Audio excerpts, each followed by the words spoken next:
How escaped slaves defeated Napoleon's best army.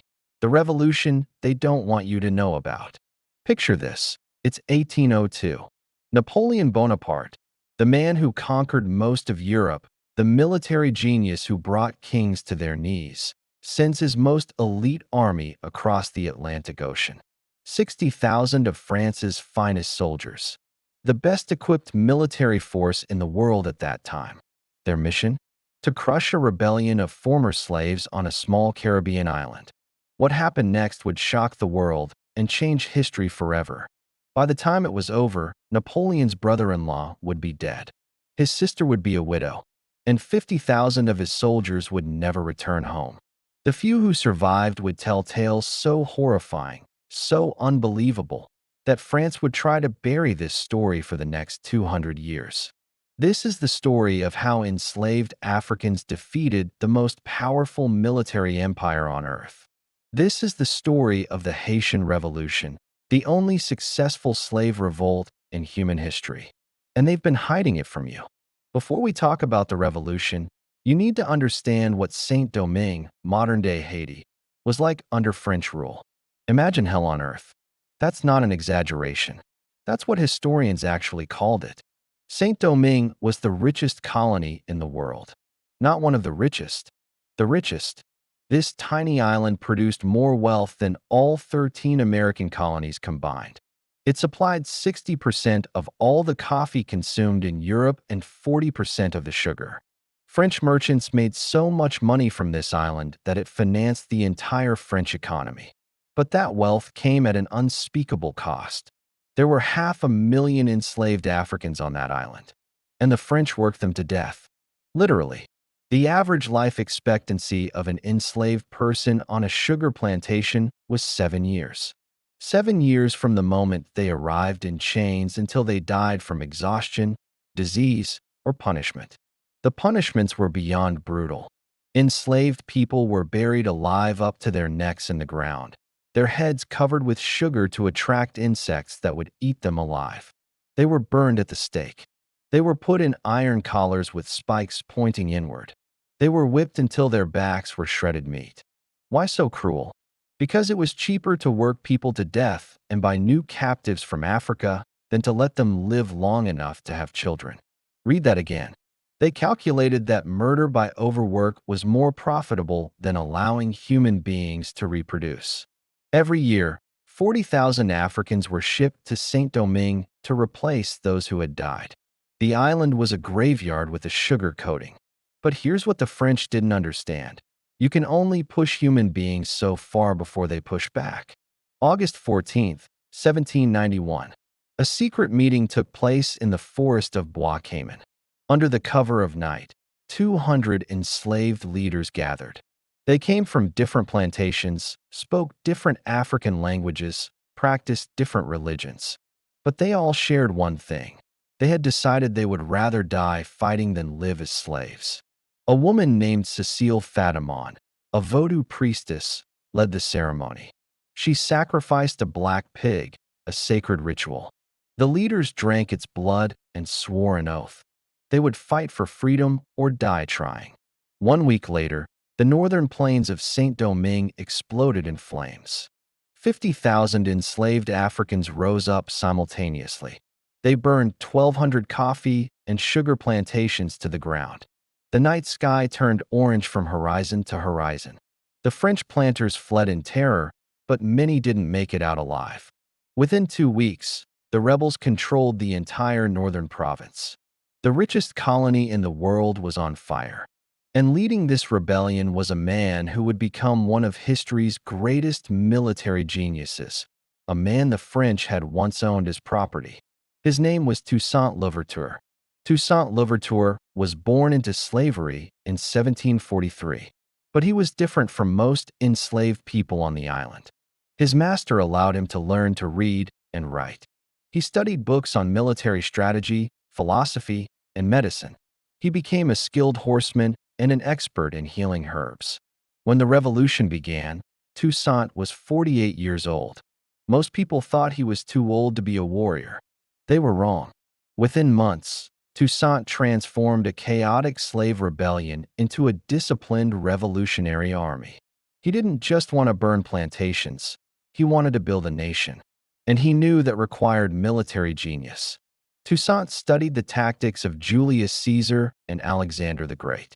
But he also developed his own strategies, perfectly suited to fighting in the mountains and jungles of Haiti. His soldiers moved like ghosts through the terrain they knew by heart, terrain the European armies found impossible to navigate. He was a master of guerrilla warfare before the term even existed. His army would attack at night, vanish into the mountains, then strike again 50 miles away the next morning. European generals went insane trying to fight him. They never knew where he would appear next. But Toussaint wasn't just a military leader. He was a political genius too.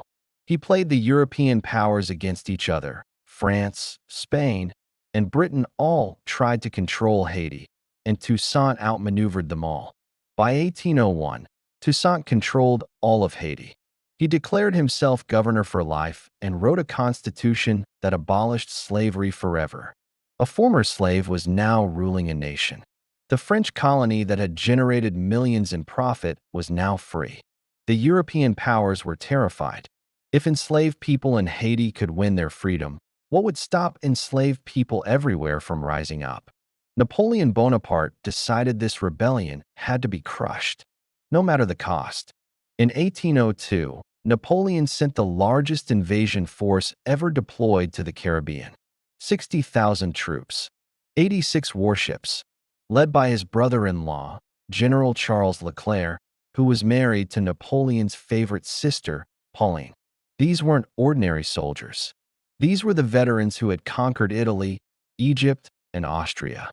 They had the best weapons, the best training, the best supplies. They were absolutely certain they would crush these former slaves within weeks. Napoleon's instructions to Leclerc were clear. Do not allow any man with epaulets to remain on the island. Translation: kill every black officer. Restore slavery. Make an example so brutal that no enslaved person anywhere would dare to dream of freedom again. When the French fleet appeared on the horizon, many of Toussaint's own generals betrayed him and joined the French side. They believed resistance was hopeless. Some accepted promises of freedom and wealth from the French. Others were simply terrified. Toussaint was captured through treachery. The French invited him to a peace negotiation, then arrested him and shipped him to France in chains. He died in a freezing prison cell in the French Alps less than a year later, never seeing his homeland again. With Toussaint gone and many of his generals defected, the French thought they had won. General Leclerc wrote to Napoleon, "The revolution is finished. Saint-Domingue will soon return to its former glory." He had no idea what was coming. With Toussaint gone, new leaders emerged. Jean-Jacques Dessalines, a former slave who had been Toussaint's most brutal general. Henri Christophe, a freed black man who was a tactical genius. And thousands of men and women who decided they would rather die than return to slavery. The French made a fatal mistake. They thought that with Toussaint captured, the revolution would collapse. Instead, it became more fierce, more uncompromising, more absolute. Why? Because the French couldn't help themselves. They started re-implementing slavery. Black soldiers who had fought for France found themselves being arrested and put back in chains. Families were torn apart. The whips came back out. Dessalines gave a speech that rallied the entire island. "We have fought beside the French. We have won victories for them. And how do they repay us? With chains. I say we show them what happens when you try to enslave a people who have tasted freedom." And then the real war began. The French brought something special to this fight, something so horrifying it sounds like fiction. They imported hundreds of attack dogs from Cuba, massive mastiffs, trained specifically to hunt and kill black people. The French would strip captured rebels naked and throw them into arenas to be torn apart by these dogs, while French officers watched and laughed. But the Haitian fighters adapted. They learned the dogs' weaknesses. They set traps. They poisoned meat and left it for the dogs to find. Within months, most of the dogs were dead. Then Haiti's secret weapon arrived: yellow fever. The disease had always been present on the island, but the Haitians had some immunity. Many had survived it as children. The French soldiers had no immunity whatsoever. Yellow fever tore through the French army like fire through dry grass. Soldiers turned yellow. They vomited black blood. They died screaming in agony. Within months, thousands were dead, including General Leclerc himself, Napoleon's brother-in-law, dead of fever, far from home. Pauline Bonaparte, Napoleon's sister, fled back to France a widow, traumatized by what she had witnessed. She would later say that Haiti was hell on earth and that the entire campaign had been cursed from the start. By November 1803, the situation was hopeless for France. Of the 60,000 soldiers they had sent, 50,000 were dead, most from disease, but thousands more from combat. The Haitian forces had grown stronger, more unified, more determined. Jean-Jacques Dessalines gave the order for the final offensive. In a series of brutal battles, the Haitians drove the French to the coast. The last French strongholds fell one by one. Soldiers who had conquered Europe were now fleeing in terror from an army of former slaves. On November 18, 1803, the French fought their last battle at Verdières. It was a bloodbath. The Haitians charged French fortifications directly, suffering massive casualties but never breaking. They fought with a fury that terrified the European soldiers, because they knew what defeat meant: a return to the hell of slavery. The French broke first. They retreated to their ships. The survivors sailed away, defeated and destroyed, carrying tales of the impossible they had lost to an army of slaves. On January 1st, 1804, Jean-Jacques Dessalines stood in the city of Gonaives and declared Haiti's independence. He tore the white section out of the French flag, leaving only blue and red, symbolizing the unity of black and mixed-race Haitians. Haiti became the first black republic in the world, the second independent nation in the Americas after the United States, and the only nation in history born from a successful slave revolt. Now here's the part they really don't want you to know. France was humiliated.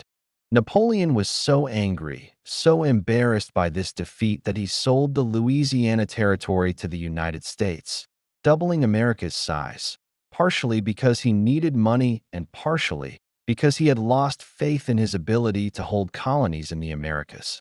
Think about that. The Haitian Revolution directly led to the Louisiana Purchase. The map of North America was redrawn because enslaved Africans defeated Napoleon. But France couldn't let this story spread. Imagine what would happen if enslaved people across the Americas learned that freedom was possible, that the most powerful army in the world could be defeated. So France buried the story. They refused to recognize Haiti's independence. They forced Haiti to pay massive reparations, not for damages Haiti had caused, but for the property France had lost. The property being the enslaved people who had freed themselves. Haiti was forced to pay France millions of francs, a debt that crippled the nation for over a century. The United States refused to recognize Haiti's independence for 60 years, terrified that their own enslaved population might get ideas. Thomas Jefferson, who wrote that all men are created equal, refused to acknowledge a nation of free black people. And history books in the West barely mention Haiti. When they do, they focus on the violence of the revolution, never on the violence of slavery that caused it. They talk about Haiti's poverty today, never about how France and America deliberately destroyed Haiti's economy as punishment for daring to be free. But the truth remains: enslaved Africans defeated Napoleon Bonaparte. They beat the greatest military mind of the age. They proved that no amount of weapons, no amount of training, no amount of money can defeat people fighting for their freedom. The Haitian Revolution terrified slave owners around the world, and it inspired enslaved people everywhere. It proved that liberation wasn't just a dream. It was possible. That's why they tried to erase this story. But you know it now, and now you can never unknow it. Share this story. Let the world know what happened when enslaved people said enough. They erased this from history. Don't let it stay hidden. Share now.